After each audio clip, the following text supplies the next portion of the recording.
Well, U.S. Defense Secretary Jim Mattis has arrived in Afghanistan following the resignation of two of the country's top military officials. The Afghan Defence Minister and the Army Chief of Staff resigned after 170 Afghan soldiers were killed by the Taliban on Friday. Mattis is expected to meet Afghan officials and U.S. troops in Kabul. Well, journalist Bilal Sarwary joins me now live from Kabul with more. Hi, Bilal. Attacks like what we saw at the weekend are unfortunately not uncommon. So why did the Mazar-e-Sharif attack just days ago prompt these major resignations this time? I think Afghanistan lost more soldiers in 24 hours than it lost in, let's say, a week on the front lines fighting against the Taliban. This was a gross example of a major intelligence and security failure, which continues to haunt the Afghan National Security Forces. The Minister of Defense, the Army Chief of Staff have resigned, depending on who you listen to. Some people say they were fired this morning in the cabinet meeting. And in the last few minutes, the President of Afghanistan, Ashraf Ghani, has fired the Corps Commander for the base, which was targeted. Some other Corps Commanders have been removed.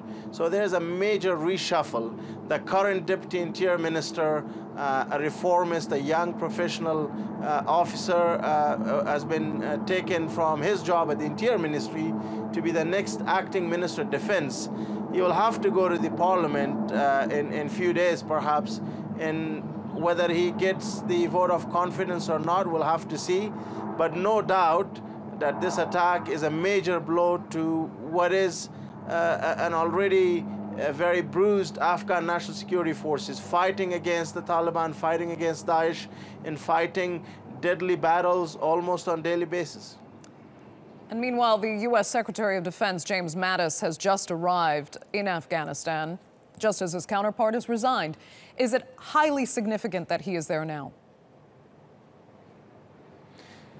Mr. Mattis is a veteran of the Afghan war. He has served in Afghanistan. He knows a lot of these Afghan generals and officials personally, but he comes at a very difficult time. He comes at a time when the Afghan National Security Forces are really struggling, whether that's the issue of corruption in the Afghan National Army or the issue of a crisis of leadership in the army and in the police.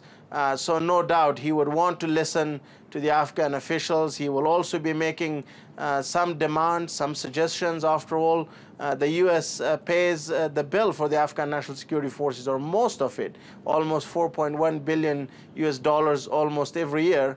I think what we do expect, there will be some tough words from the U.S. officials privately. They will be asking for more transparency. They will be asking for more appointments based on merit and talent. But no doubt the U.S. will be involved in this war, as will be other Western nations, whether that's airstrikes, U.S. Special Forces. And we know close to 300 U.S. Marines will be in Helmand, some of them already there. They will be fighting in that province, which is where the Taliban are quite strong. They have got control of more areas in 2016, like in the rest of the country. Okay, Bilal, we'll leave it there for now. Thank you for that. As always, live from Kabul.